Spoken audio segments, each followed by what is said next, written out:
Morning mga ka-idol. Kape tayo. Tsaka tinapay. Maganda na po ang panahon ngayon. Maraming salamat po, Ama. Aking Panginoong Diyos na nasa langit. Maraming salamat po. At kami nakaraos. Bagamat maraming napinsala. Hindi naman kami nadamay dito. Kawawa yung mga nadamay. Maraming salamat po at wala na pong sama ng panahon ngayon. Maliwalas na po ang kalangitan.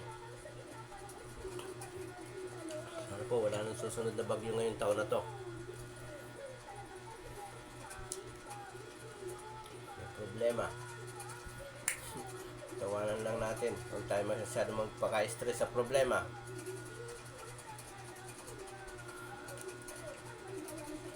Mga ka-idol, mahirap ang buhay, pero talagang ganyan, kailangan natin pagtiisan.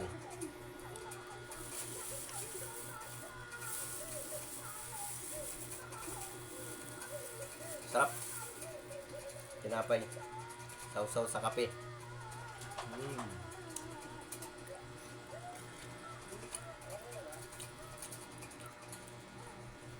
Nagustuhan ko lang kumain ngayon ng tinapay. Kaya malaki itong binili ko. Mahirap din naman yung panay-panay kang kain ng tinapay. Pinagmumulan din ng ano to, ng sakit. Pag sobra. Lahat po ng sobra, masama. Hindi po ang totoo.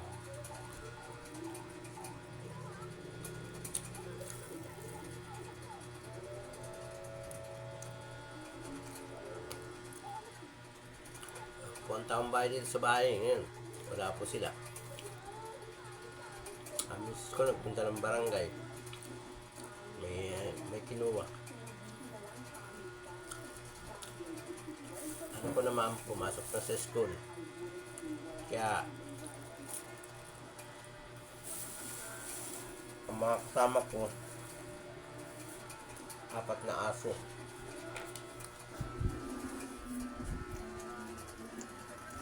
Yan ang mga kasama ko, mga ka-idol.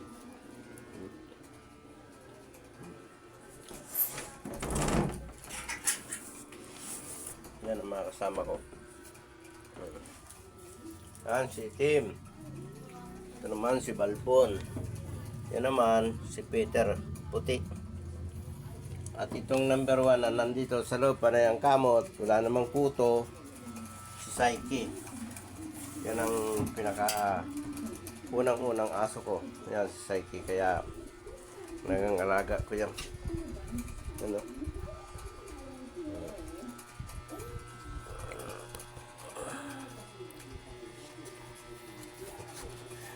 Mga ka-idol, kakain tayo. Hindi ako mapupukas sa aking pagbablog kasi laging sira ang aking cellphone. Ngayon, kapapagawa ko na naman hindi naman makabili dahil walang pambili. Kaya tsaga-tsaga sa luma, tsaga-tsaga sa repair. Ano tayo magagawa? Pinanganak tayong mahirap. Anong bigay ng Diyos, pagtsagaan natin. Yun lang ang ano natin, ang magtsaga.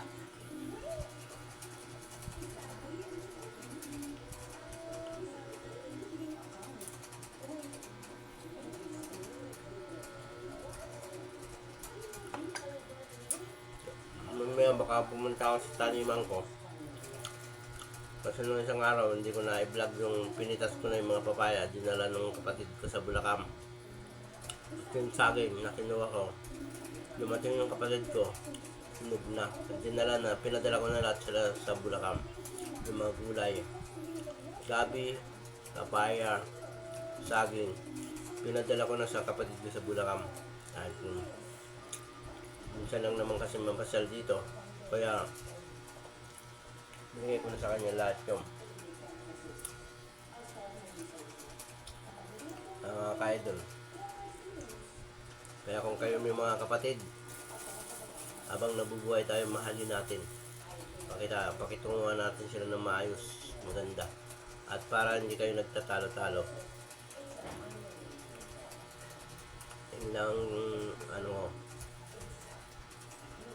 mahalin natin ang mga kapatid natin.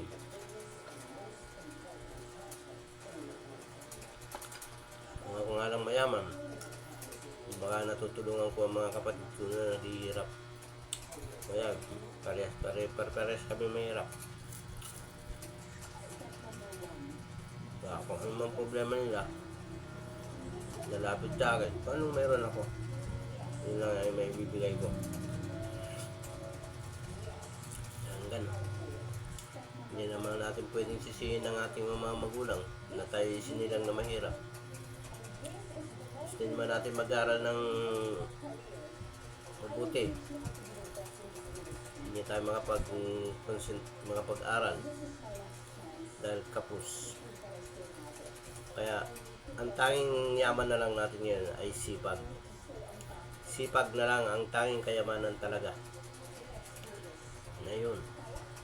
At yung naranasan natin, sana wag na natin padana sa ating mga anak. Kung kaya na natin silang pagtapusin natin, igapang natin sa kahirapan.